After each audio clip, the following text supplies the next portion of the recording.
जय भोले की हर हर महादेव बम बम भोले। आज मैं आपको सुख सागर 7वें स्कंद का तीसरा अध्याय सुना रही हूँ। सुनी।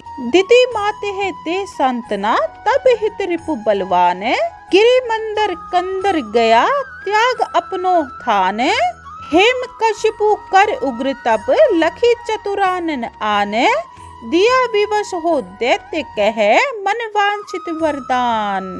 सुनी। कश्यप जी अपनी माता आदि को समझा बुझा कर भगवान विष्णु से अपने भाई का बदला लेने की इच्छा से तप करने के लिए मंदराचल नामक पर्वत पर चला गया। वहां पर एक पांव के अंगूठे पर खड़ा होकर महा कठोर तप करने लगा। उसने इतना घोर तप किया कि उसे शरीर का कुछ भी अनुसंधान न रहा और चारों ओर उसका शरीर दीमक मट्टी से ढक गया। दीमक चींटी सब शरीर को खा गई। केवल एक हड्डियों का पिंजरा रह गया। उसके तप करते करते नेत्रों से धुआं निकलने लगा। उसकी प्रभा वन में जीवों को मणि का धोखा देने लगी। प्रबल तप के प्रभाव से तीनों लोग तपने लगे।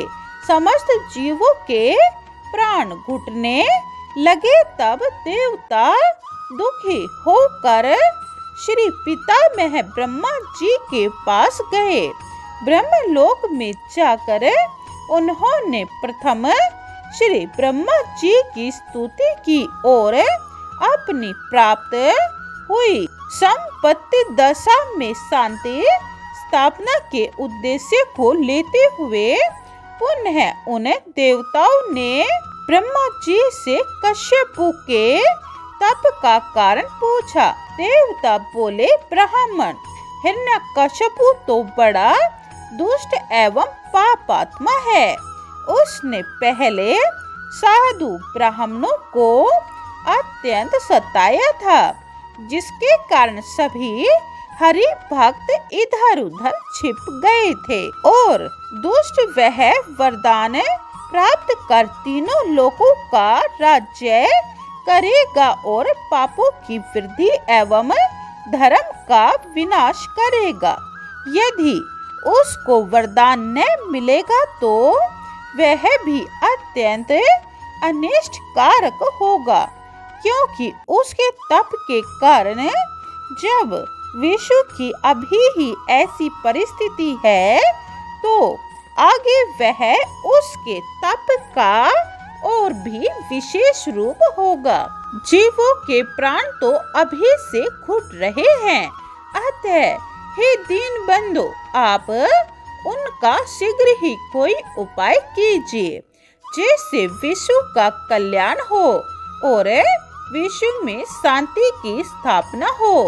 हे राजन, तब ब्रह्मा जी ने देवताओं से कहा, हे देवताओं, आप धैर्य धारण करो, सब परमात्मा अच्छा ही करेंगे।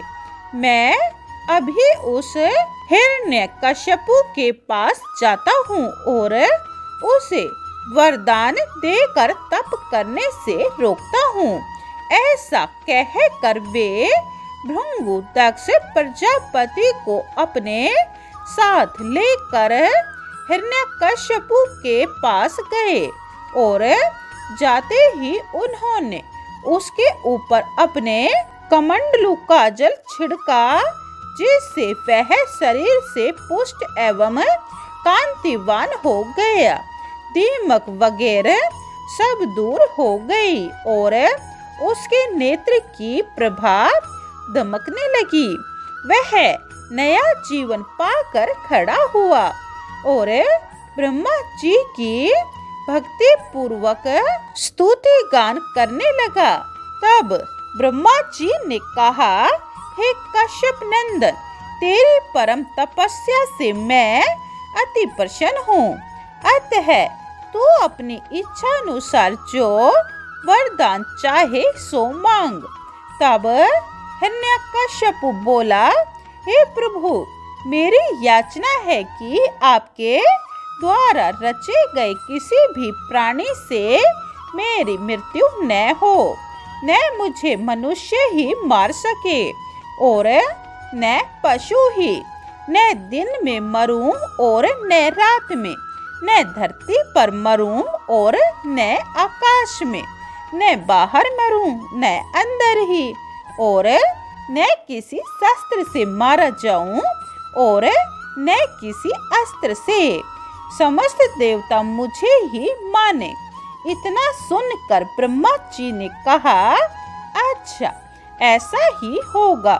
तब ब्रह्मा जी वरदान देकर वहीं अंतर्ध्यान हो गए। बोलिए ओम नमः भगवते वासुदेवाय। तीसरा अध्याय समाप्तम। जय भोले की चौथा अध्याय यह आप दूसरी वीडियो में सुने। अगर आपको इस चैनल पर शिव महापुराण और सुख सागर पूरी सुननी है तो यह चैनल सब्सक्राइब कर ले और कमेंट में जय भोले की लिखे। जय भोले।